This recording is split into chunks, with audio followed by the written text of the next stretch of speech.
Hello friend, मैं दीपक, आपका host और आपका प्यारा दोस्त। और फ्रेंड, आज हम बात करने वाले हैं थाईलैंड के वर्क परमिट के बारे में, जो कि डायरेक्ट इंडिया से होगी। उसके फ़ायदे क्या हैं वर्क परमिट के, उससे क्या हो सकता है क्या नहीं हो सकता, आज हम उसके बारे में डिस्कस करेंगे। क्या फ्रॉड है इसमें, क्या सही है, ये सब डिटेल हम आज इस वीडियो में बताएंगे। Friend, please subscribe my channel.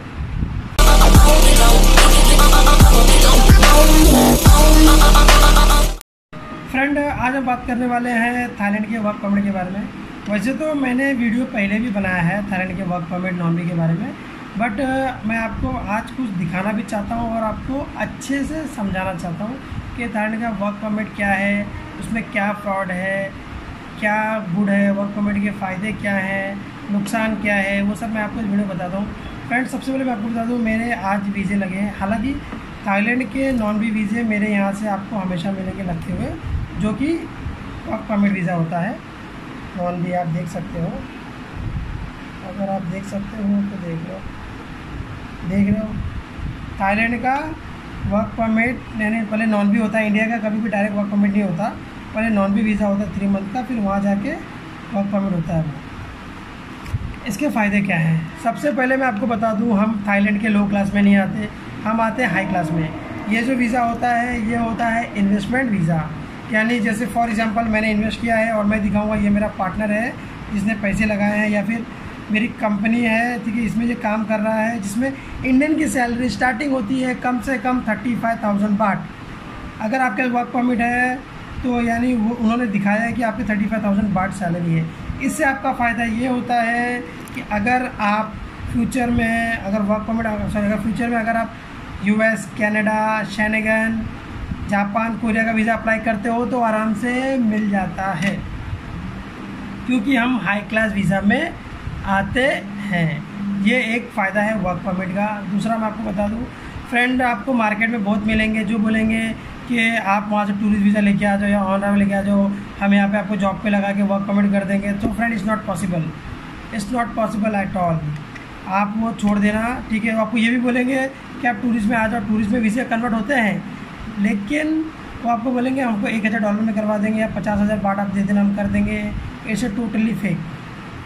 आपको कंपनी वर्क परमिट जब देगी जब आप में कुछ होगा, टैलेंट होगा। लाइक हेल्पर लेवल कैटेगरी में हम आते नहीं हैं।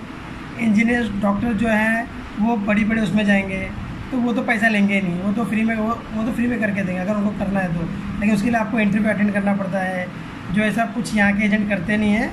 वो बाकायदा फेक डॉक्यूमेंट बनाते हैं। आपको पता है Thailand is famous for duplicate stickers. वहाँ पे डुप्लीकेट पासपोर्ट भी बनता है, स्टिकर भी बनता है। तो फ्रेंड, उससे थोड़ा बच के रहना। मैंने काफ़ी सारे मेरे ग्रुपों में भी देखा है कि काफ़ी सारे थाईलैंड का नंबर है उन्होंने जिन्होंने डाला हुआ है, जो आपको UK का पासपोर्ट दिखाएंगे, जापान का पासपोर्ट दिखाएंगे, मलेशिया का पासपोर्ट दिखाएंगे। बट फ्रेंड, मैं आपको बता दूँ वो टोटली फेक होता है, क्योंकि टेक्नोलॉजी इतनी आगे आ गई है कि किसी का बाप भी पासपोर्ट नहीं बना सकता किसी भी कंट्री का।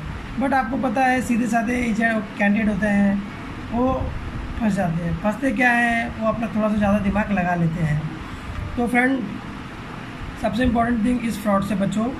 और अगर आप थाईलैंड वर्क परमिट सोच रहे हो तो मैं आपको बता दूं, कंपनी प्रोवाइड करती है, लेकिन वही कंपनी प्रोवाइड करती है जिनमें कैपेसिटी है कि वो आपको 35-40 हज़ार सैलरी दे सके। जिनमें कैपेसिटी नहीं है वो आपको नहीं करेगी प्रोवाइड। It's totally fake. या फिर हाँ, कंपनी बेचती भी है, जो कंपनी इन्वेस्ट कर रही है उसको पैसे की ज़रूरत है तो वो वर्क परमिट बेचती है। अगर वो बेचेगी तो सीधी सी बात है, वो 2-3 लाख से कम का तो नहीं बेचेगी, क्योंकि 2-3 लाख यानी वहाँ का सिर्फ 1 लाख बाट होगा। और हम हाई क्लास में आते हैं, यानी उतना उसका खर्चा भी है।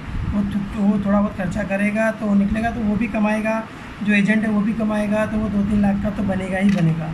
तो फ्रेंड, अगर कोई आपको बोलता है कि मैं 40-50 हज़ार में करा दूँगा, आप आ जाओ, आपको वेटर के काम पे लगा के वर्क परमिट करा दूँगा, नॉन-वी करा दूँगा, आपका खर्चा होगा 50,000 60,000, सो टोटली फेक। वो आपको चूतिया बनाएगा, आपको वहाँ लेके जाएगा, काम पे भी लगा देगा, क्योंकि वहाँ पे काम इतना ज़्यादा है जिसकी कोई लिमिट नहीं है, क्योंकि वर्क परमिट मिलता नहीं इंडियन को, तो काम बधेरे पड़े हैं वहाँ पे। अगर आप जाके किसी होटल में बात भी करोगे तो वो आपको जॉब दे देंगे, अगर वो इलीगल रख सकते हैं तो। लीगली तो आपको सीधा बता देंगे कि हम वर्क परमिट नहीं करके दे सकते। वर्क परमिट वो देंगे कुक को देंगे या मैनेजर को देंगे, क्योंकि उनके पास होता ही 1 या 2 कोटा है कंपनी को, तो वो देगी, कुक को देगी जो अच्छा खाना बनाता है, या मैनेजर को देगी जो अच्छा हैंडल करता है। वेटर को नहीं देगी, हेल्पर को नहीं देगी, क्लीनर को नहीं देगी। सो फ्रेंड, उस चक्कर में तो जाना भी मत। और अब मैं आपको बताता हूँ वर्क परमिट के असली फ़ायदे। फर्स्ट, जैसे मैंने आपको बताया कि आप यूएस कैनेडा का वीज़ा अप्लाई करते हो क्योंकि आप हाई क्लास में आते हो, लेकिन उसके लिए हाई क्लास में तो आते हो, लेकिन उसके लिए आपको बैंक में एवरी मंथ 50,000 60,000 दिखाना भी पड़ेगा, डालना भी पड़ेगा, ताकि उसे ये मालूम पड़े कि ये आपकी सैलरी है। तो आपको ये भी करना पड़ेगा। और लास्ट फ़ायदा, अगर आप वहाँ पर बिज़नेस कर रहे हो और आपने थाई सीख ली तो आप 3 साल बाद वहाँ पर सिटीजनशिप अप्लाई कर सकते हो। फ्रेंड, इस टाइम की सबसे ग्रोइंग कंट्री है, वो सबसे स्पीड में ग्रो कर रही है। जब मैं गया था फर्स्ट टाइम 2013 में, तब उसका इंडिया का 1.58 रुपया वहाँ का 1 बाट होता था। अब इंडिया का 2.36 तक पहुँच गया है, उसका 1 बाट होता है। वो कंट्री डेवलप करते जा रही है और वहाँ पे अगर आप बिज़नेस करोगे तो बहुत बिज़नेस है, लिमिट के बाहर है। स्पेशली टूरिज़्म उसमें करोगे तो बहुत काम है। फ्रेंड, वहाँ पे लोग 1-1 2-2 लाख कमा सकते हैं टूरिज़्म में। तो अगर आपका प्लान है थाईलैंड में जाके बिज़नेस करना, so it's a best option. अगर आप सेटल होना चाहते हो then work permit is a best. अगर आप आगे जाना चाहते हो तो उसके लिए भी बेस्ट है, लेकिन आपको उसके लिए अदर ऑप्शन जो है आपको बैंक में पैसा दिखाना पड़ेगा। अगर आप सोच रहे हो कि आप जाके वहाँ पे हेल्पर ले लो, जॉब करो, या जॉब पर्पज़ से सोच रहे हो, तो फ्रेंड भूल जाओ। मुझे नहीं लगता कि कोई भी कंपनी आपको 20-30 हज़ार से ज़्यादा सैलरी देगी। ज़्यादा कमाना है या तो बिज़नेस करो या फिर कोई हाई प्रोफाइल जॉब आपको मिल सके। इट्स नॉट ईजी, बट आप सर्च कर सकते हो क्योंकि काफ़ी इंडियन है जो वहाँ पे इनकी 1-1 लाख सैलरी भी है। बट मैं उनकी बात नहीं करूँगा क्योंकि मुझे पता है वो इतना ईजी नहीं है और मेरे पास ऐसा कोई जॉब है नहीं।